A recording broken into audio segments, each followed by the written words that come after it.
Well, we have somebody here. Hello. Um, Hey. do you, I mean, I feel like we could just kind of get started and as folks Sure. trickle in, we'll have a replay to share as well.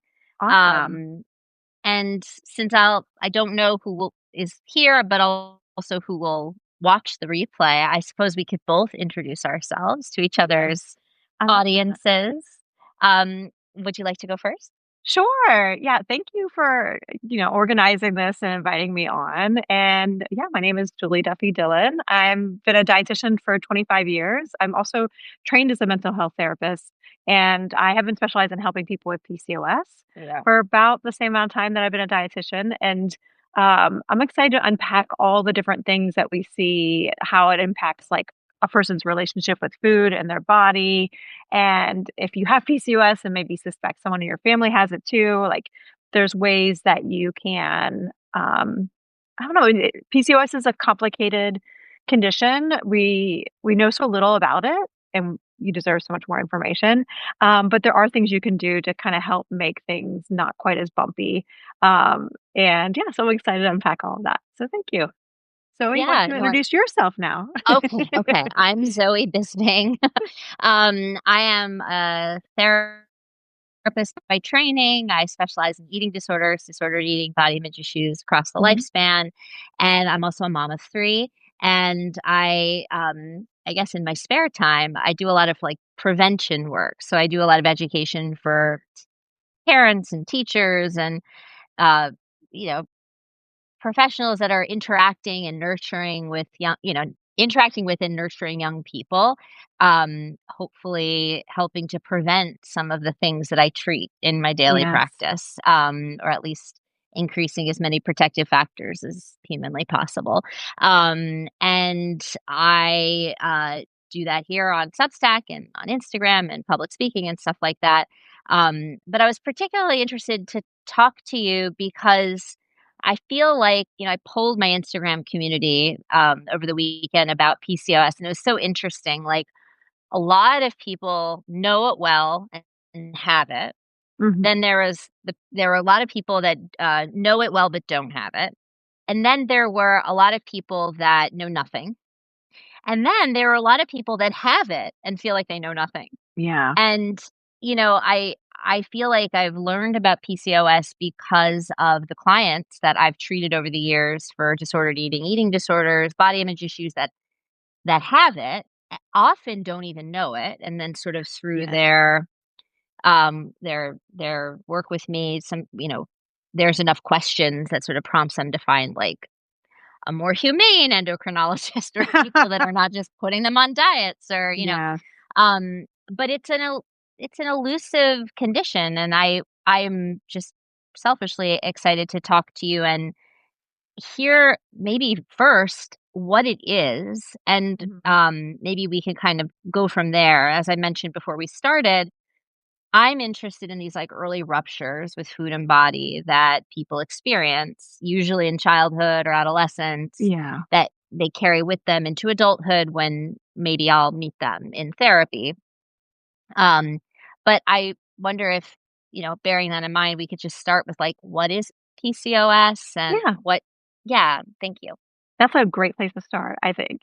And I think there's a lot of misinformation. So I like starting here anyway, because a lot of people who have PCOS may be like, oh, I didn't really know that's what it was. Because this condition, polycystic ovary syndrome, it makes it seem from the name that it's just something to do with the ovaries. It has some reproductive issues with it.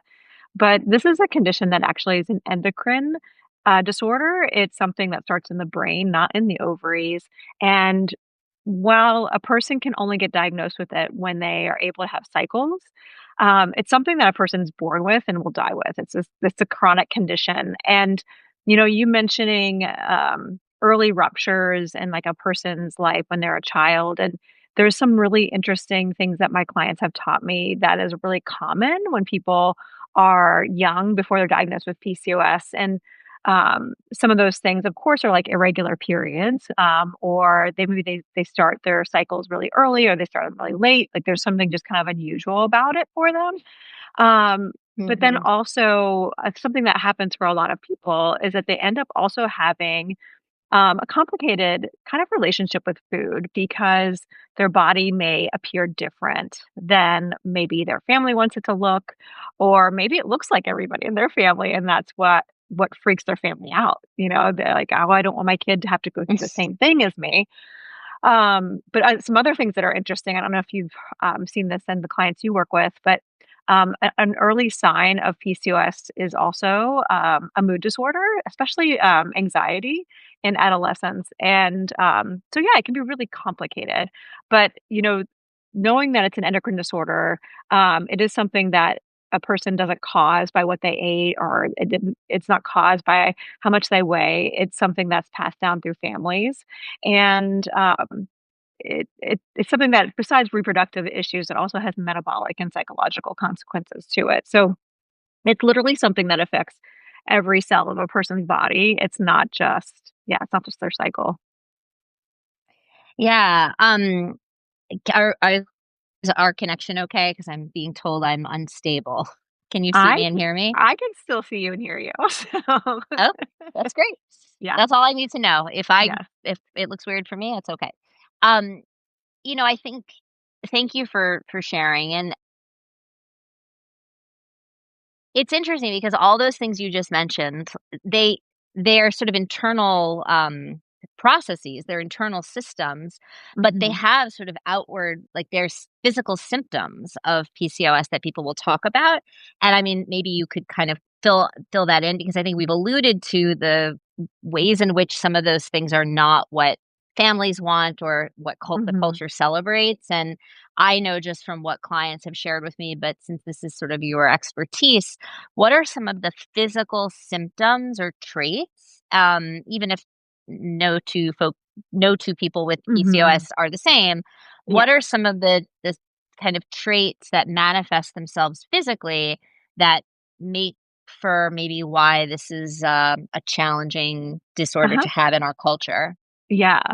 There's many different reasons why it's challenging, and part of it is because people can look very different and have PCOS.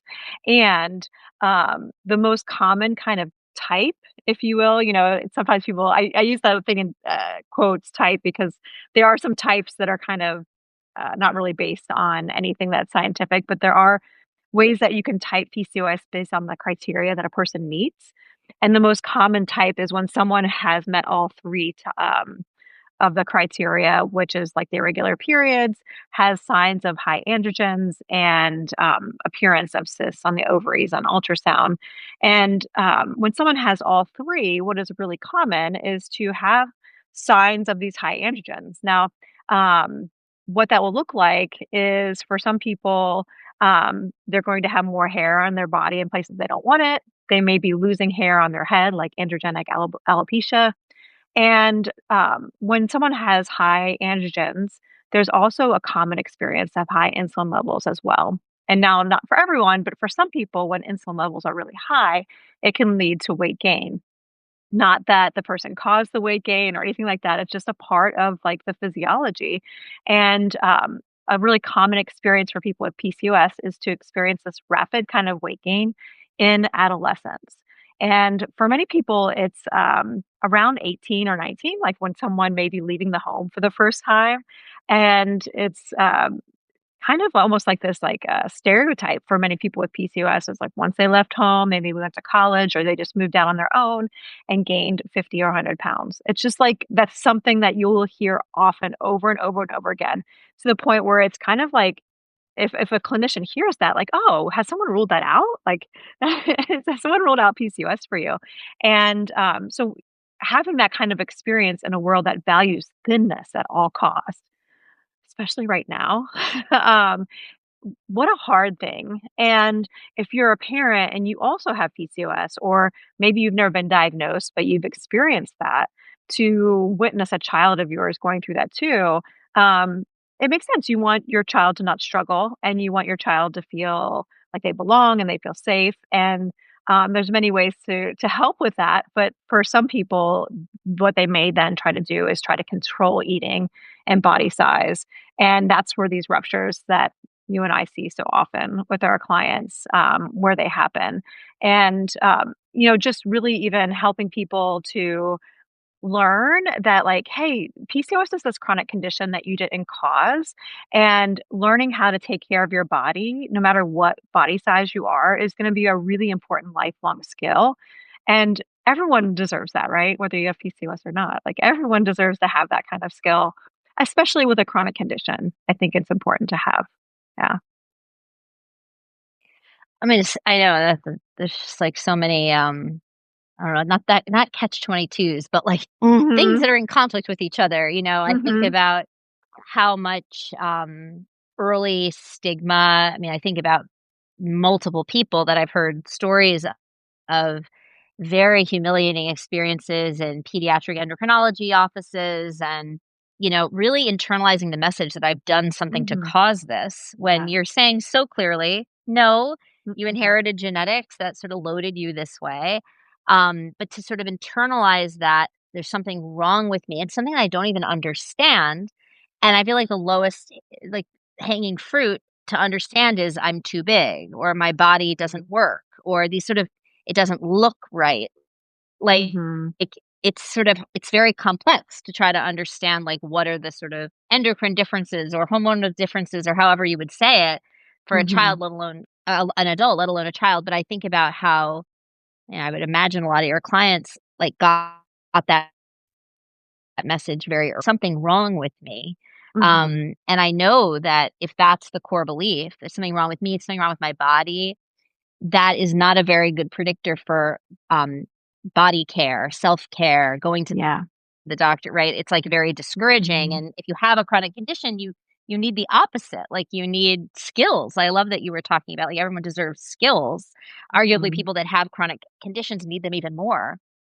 Yeah, yeah, and there's something about living with PCOS, again, this kind of chronic condition where you can easily feel really run down, because of how the hormones are Mm, involved with it, that you probably need to eat more, you probably need to sleep more, you need more boundaries, you probably need more self-care than your peers without this condition, and, they're literally like, so many people tell me that they're taught basically the opposite, like, "I need to exercise more, I need to, eat less," and really push my body more. And those are the things that I find in the end that really make it harder with this condition. So, yeah, like if you have PCOS and you're thinking about could this be passed down to children I have, like you really want to teach them how to take care of themselves and to try to like just tune out the noise, like the stuff that we all hear about, especially right now with like body size.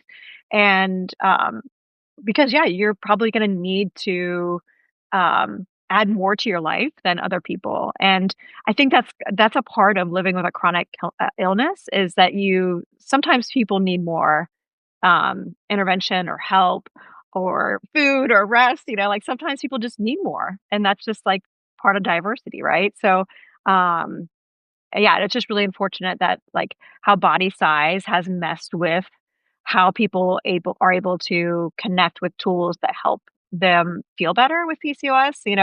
The fact that body size has been a part of, like, the main line of treatment, even though we have no interventions that have been found to help people with PCOS, like, no diet has been found to actually help people with PCOS long term. Like, this is something that's been said over and over again. Every time they publish guidelines on how to, like, ethically treat PCOS with evidence, it's always like, "Well, we don't have any diets that have been found to help, so just pick one," is really what they end up saying, which is just ridiculous. And it just shows how weight centric the medical world still is, and, yeah, that's getting in the way with PCOS treatment for sure. yeah, like, with, like, compassionate, competent care. Yeah, yeah, yeah, it blocks so much to me because if people just assume, "Oh, losing weight is gonna be the way to treat it," well, then no money is spent in finding, like, an FDA-approved medication. We still don't have an FDA-approved medication for PCOS, and we've known about it for over 100 years. So, like, weight bias in PCOS Like, care is, why like, is that? hurting it. I think it's 2 things. I think it's the weight bias, and I also just think of, it's ovaries, right? Like, who's spending research dollars Yeah. on ovaries, and maybe, like, as I say this, like, the one area of PCOS that we do have interventions are the fertility piece. So, I mean, but that's when I'm like, "Oh, misogyny, here you are." So, yeah. Yeah, no, I mean, it's, and I would imagine that that's a really hard but important message to communicate to, I Mhm. mean, anybody who has it, but a young person in particular who's sort of, um, newly diagnosed or kind of coming to terms with this um, to make sure, like we do with weight stigma, to, like, make it very Mhm. clear that, like, uh that there aren't better supports, that there aren't better treatments, or that Mhm. isn't more widespread knowledge, naming things like misogyny in medicine, Mhm. Mhm. sort of naming these external things because I think that's protective against internalizing what is wrong with me. Like I have this like Right. condition that nobody even knows what to do with. Like it's a bad feeling. Yeah, yeah, like, how helpless, and it's what people are just expected to do is to turn it on themselves then, and just to be like, "Well, I'm not trying hard enough." But when we really peel back the layers and realize, like, "Oh, like, this is underfunded," and for as many people who have this condition and for as long as we've known about it, we really should have some more information, and, I think it's a really healthy way to, like, turn on the anger and put it where it needs to go, right? On this, like, broken Yeah. healthcare system, and, one of my favorite things in the world is to talk to someone who was just diagnosed with PCOS. Unfortunately, most of the time I've talked to people, years, decades after they were diagnosed, and so they've just carried around this heavy burden and shame and blame. But when I talk to someone right when they're diagnosed, especially if they're young, I'm like, okay, we're going to go through some things and it's going to blow your Yeah. mind. um, like one of my college friends, her daughter was starting college and got diagnosed with PCOS. And so she texted me and she's like, don't you know a lot about this PCOS thing? And I was like, yes, I do. Yes, you I do. was like, let's set up a Zoom. And I was like, okay, what you need to know. You got to make sure you don't diet, don't wait cycle. Let's figure out ways to protect you from those two things. And then let's add some supplements, eat enough, protect your sleep. I'm like, these are the things you want to do to start it out and help you to like basically, like, stay as, energized as possible, but also, like, energized to be, like, seeking information and advocating for yourself instead of just, like, constantly putting yourself down. Yeah. No, I mean, in some ways, in a nutshell, you sort of answered the question, which was like, if you were going to sit with that person, like, what would you want them to know? And then maybe because you already gave us the nutshell version, Mhm. like, what is the objective? Like, what are your sort of treatment objectives when you are Yeah. getting to work with someone, whether they're newly diagnosed and you get this like fresh slate, like you get to be Yes. the first point of contact, which is such a Mhm. gift when I think about, like you said, the decades of interactions they've had with endocrinologists that are maybe just weighing them first and foremost, and that becomes the sort of metric for how they're doing. And Right. sadly, I've heard those stories. Mhm. What are your treatment objectives or even like typical objectives that your clients have when they're working Right. with you? And I'm aware that you're a dietitian. Mhm. So maybe you could give us the broad brushstrokes and then help even Yeah. answer some of those things that you're Yeah. actually Yeah. working on. You So mentioned supplements, you mentioned rest. Like, what are the right. goals here? So I want everybody with PCOS to appreciate how their symptoms are provoked by two things. One is chronic inflammation. And when I say the word inflammation, I know it's like diet culture buzzword. Diet culture loves inflammation. Um, but also, people with PCOS, because of the hormonal imbalance, what researchers have been able to find is there's this kind of like chronic pro inflammatory state because of this hormonal imbalance. And all that really tells us is that can predict some disease, right? And then also it can lead to some really painful fatigue, which is a probably the most common complaint that I get from my clients with PCOS is this like really painful fatigue. And so understanding that inflammation is behind a lot of your symptoms. But then the other thing is higher insulin levels. Now, not everyone with PCOS has high insulin levels, but they probably do at some point in their life. The longer someone is alive with PCOS, the more likely their insulin levels are going to be high. And like my friend's daughter, who was only 19 when she diagnosed, her insulin levels weren't high yet. But it was just something like, you want to just be aware of this. And so once a year, getting some labs done so you know where insulin and inflammation are, just to kind of keep tabs on it. But helping to keep those two metrics in a lower place is something that can help promote just better energy levels, better sleep, mood, and so many other things that are basically part of the symptoms with PCOS. And what we know is that dieting in the short term also impacts those things in a positive way. But in the long term, it just makes it worse. So that's why I'm like, if you have PCOS, learning how to not diet is one of the best things you can do long term to help prevent some of the symptoms associated with PCOS. And so, yeah, like helping with insulin and inflammation, those are the two metrics that I'm always kind of like helping people to navigate. And when I say helping people to navigate, I actually don't see clients anymore. The only way I'm working with PCOS now is writing about it on my Substack and talking about it on my podcast. But that's the part of research that I'm most interested in is like um, diving deep into different topics to see like what are actual interventions that help those two metrics in particular. And yeah, so that's I don't know, with that all being said too, like besides not dieting, people with PCOS that are often told that they have to exercise in order to help it. And what I have found is if you're not eating enough and you're exhausted, that's only going to make it worse. So you can pump the brakes Yeah. on that one. And I don't know if you worked with clients before with PCOS who maybe are like recovering their relationship with food and maybe it's been a couple months or a couple years and they're like, I'm feeling better. I kind of want to move my body.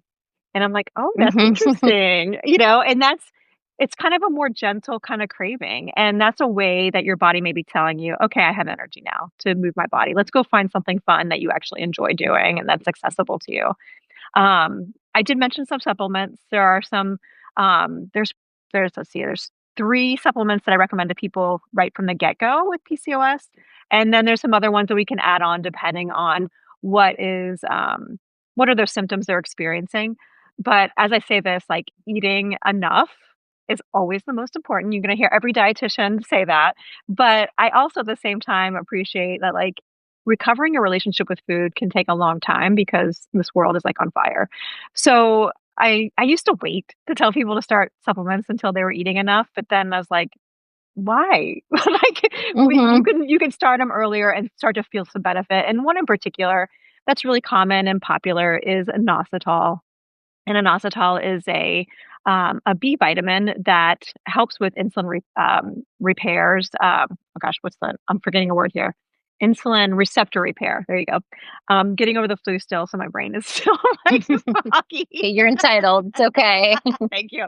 So yeah, inositols, they repair the insulin receptors, and people with PCOS have a defect or a deficiency of these inositols, and so supplementing them is something that helps to bring down insulin levels. It helps also with cholesterol and androgens, and it's something that, especially if you do have really high insulin levels, talking to your in-person healthcare provider about supplementing with it is something you can feel a difference in just a few days because your body's actually get like missing this one nutrient. And repleting it or not repleting it, adding enough to Mhm. your intake is something that can really help with like especially like energy levels and cravings.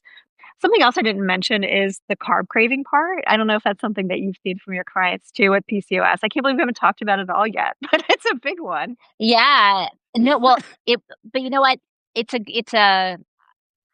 I'm glad to be here because one of the things I just to like backpedal for a moment. It was funny when you brought up inflammation and then you did the like I was like diet tap dance, right?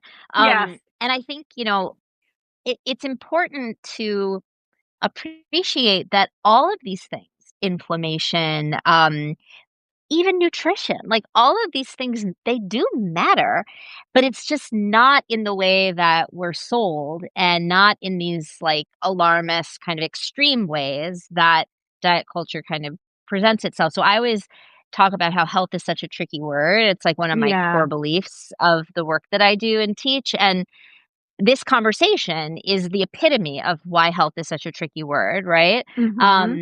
And I think about how inflammation, like if one of your clients' treatment goals with you or historically was to sort of manage inflammation or manage insulin, like this is part of their health. And it's not diet culture. This is like, Mhm. right? This is self care. This is body Mhm. autonomy. This is like maybe maybe even coming from a place of self-respect and, like, a desire to care for this one and only body I have, given this complicated Yeah. condition I have. And so I appreciate what you said, and also I like to be able to kind of clear the decks to make sure everybody knows this is, like, a fat positive, space where Mhm. all food is good food, and Mhm. within that, Mhm. going on to this next one, Yeah. talk about carb cravings because I have Mhm. heard both from what I've read, but also from clients that will talk to me about this and dietitians I've collaborated with that, I think it's complicated too when we talk about intuitive eating. Like there are sometimes these cravings for foods that are maybe not necessarily in line with like even the personal or health goals that that person has. So I would really love for you to talk about that. Yeah, yeah, and it's where I kind of first met PCOS was these intense carb cravings that people were having, and many people with PCOS were working with me because they had tried so many different diets, and they felt like they were like this emotional eater. I don't know if you can see my sweatshirt I even have on, legalize emotional eating. That's amazing. Where did you Yeah. get that? I I think her name is Beth Gorman, or the Hungry Clementine is the person I got it from. Some dietitian conference, Love it. Love gear it. I bought at some point. But anyway, yeah, so many people felt like they were stress eating or emotional eating or binge eating with PCOS, and I was this dietitian that was helping people in a different way using intuitive eating, and so they were seeking me out. And basically what I came to appreciate is like these carb cravings, people were told that they should be ashamed of them and ignore them, run from them, all these different things. And I'm like, wait, I think they actually are giving us some really great information. Like when people had really intense, constant carb cravings, what I noticed is those were the people who had the highest insulin levels and the highest inflammation markers, and were not eating enough. And when people were starting to eat enough, they were using the supplements or medications that Mhm. we were getting their doctor to help them with, those cravings were starting to go down. And, then they became kind of more random. And so, these random kind of carb cravings, when they would happen, my clients and I would kind of like, and I know you probably have done this before with like clients where a client may have had, an experience with their mood where it shifted and it just felt really hard. And so then you kind of like look hindsight and put pieces together and be like, "Well, let's see what was going on." And with these random carb cravings, what we're finding out is it usually is some really great intel, like, "Oh, that was a day that you didn't sleep really well. And so this is your body's way Mhm. of telling you, like, you're exhausted," or, "Oh, I wonder if you need to go up in your metformin." Like, maybe this is your body's way of telling you. And it's really individual how it ends up happening, but, um, whenever people have these intense cravings, I can appreciate how annoying they are because, I don't have PCOS. I have insulin resistance, but I don't have PCOS. And I can't even imagine how intense they sound like primal, almost like animalistic kind of craving sometimes for folks. Um, and they are really great information on what your body is telling you it needs. And, I wish, yeah, people were trained just to look for them. Like, "Oh, they're here now. Okay, this means something. Let's figure out what it is." And, when a person is eating enough for them and they're adding the supplement and medications that they need, and then there's some things we do with, nutrition therapy with adding fats and fiber and protein. It can kinda take us some time to figure out, for, each individual, but eventually a person kind of figures out what they need to take care of themselves once that's kinda all going, the cravings end up becoming just like how they are for everybody else. Like, we all have cravings. Interesting. We all emotionally eat, like, these are all normal things, right? That's not going away. That's why I have the sweatshirt. Yes. Um, and with PCOS, they can be different, but I think they're also a window into some unmet need. And, finding a way to use that as a tool to help direct you and in a way that's kind, like, this is my body's way of telling me it needs something, and as I say this, I don't necessarily mean it to, like, minimize how hard it is because, I mean, that's gotta be exhausting, other people don't have to deal with this, but I think with PCOS, it is the way the body communicates that it just needs some intervention. Yeah. I mean, look, I think that framework of thinking about an intense craving, I mean, or honestly, any intense urge, no matter what it Mhm. is, if we're gonna sort of broaden the scope of what we're talking about as information, as like a clue. It's Mhm. so useful, Mhm. um, just to come at things from a place of curiosity and Yeah. also to come at things from like a place of my body can be trusted, and Mhm. sometimes when I Mhm. think about those carb cravings, I sometimes think or I'll even hear, how can I trust my body if I really responded to these cravings in, all I would do is XYZ or, eat in a way that's not in line with maybe the way I think I should eat. And I don't even wanna I wanna contextualize that. Let's say somebody's actually really trying to eat in a really balanced and non-diet way, like responding Mhm. to, satisfaction and hunger, needs, and just wanting to sort of take care of themselves without, I don't know, overdoing it on something. Let's say they're not judging themselves, right? Like, Mhm. I can appreciate that that sort of feels like, well, how could I trust my body if what I want is to be able to respond to it in a way that then helps it take care of me, whereas this is sort of requiring some detective work. It's like, okay, what Yeah. does this mean? And hopefully you're working with a professional who can kind of help Yeah. interpret the clues. But I think what you're saying is no, you can still trust your body. It just Mhm. it's a signal of maybe something else that you were under eating earlier or Mhm. that you do need more rest. It's not necessarily a signal um of the thing right in front of you. It's a helpful reframe. I think people will could Yeah. benefit from. Yeah, yeah, and I think it can be lots of different things at one time, I can appreciate the frustration with your body, be like, "Oh, why do I have to deal with this?"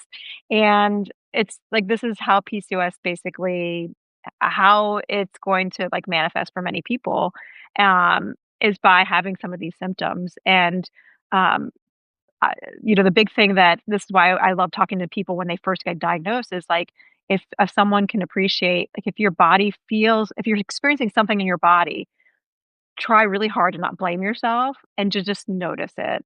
And yeah, like you said, like what a life skill for every human to have, just to like notice when they are experiencing something and to not mean that they're doing it wrong, but instead to try to just be curious and be like, huh, something may be going on right now that needs my attention. And dieting in particular, is something that I think impacts people with PCOS more than people without PCOS. I think it leads to more symptoms and it gets in the way of people just like living their life.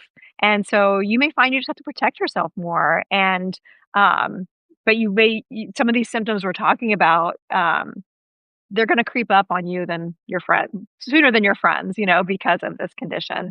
So, yeah. Yeah, and, like, self-compassion, it sounds really important for that. Yes. Yes. Um, it's the most important life skill, apparently. You know, one last question I have just because I'm thinking about, like, content on social media. I've seen a lot of, like, I treated my PCOS with a GLP-1, and Ah, I know you recently wrote a little bit about this or a lot about this, and, yeah. you know, I'm thinking about, like, GLP-1 medications are so complicated. That's a conversation for another time, the broader Yeah. scope. But, you know, for folks that are sort of looking for tools, right? What Mhm. can you say about not these specific people who have said I treated my PCOS with Yeah.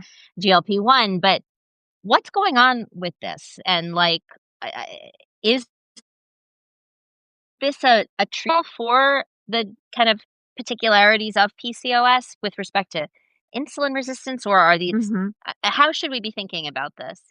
Yeah, and it's something that's so gray, and, yeah, I did do a really big deep dive into this because, I was someone who was a diabetes educator 20 years ago, and, when I was a new diabetes educator is when GLP-1s were first starting to, like, be announced, and everyone's so excited, and I remember my first client that I worked with who was on a Byetta, which was like a GLP-1 back then, and, knowing that the how GLP-1s work is helping with insulin resistance. Like, it helps the body to be able to help insulin just do its job better. But so much of the research on GLP-1s and everything, but especially PCOS, is focusing on the weight side of it. And I'm a weight inclusive provider. I'm like, no, I need more. And I like Yeah. actually improve health. And that's what I spent a lot of my research review on was like, what is it actually doing to health and PCOS? And there's a lot of uh, part of the PCOS physiology that can impact like cardiovascular disease and diabetes. And so there is some research that was showing that it helped with like triglycerides in particular, which that's a really common lab to be high with PCOS, especially if you're in midlife or older. And GLP-1s and some of the research showed that it can help with that. And then the other one is HDLs, which is the type of Mhm. cholesterol. That's like the good cholesterol, right? That was very mixed bag, but there were a couple that showed that it can help with that. And the thing about it though is there are actual risks with taking it. So it's not Mhm. just like a an easy yes. I think there's a lot of Right. things that something that I feel like super privileged about is my work in PCOS and eating disorder recovery with folks, which that's where I spent most of my time working one Right. on one was with people who are having the intersection of PCOS and eating disorder recovery.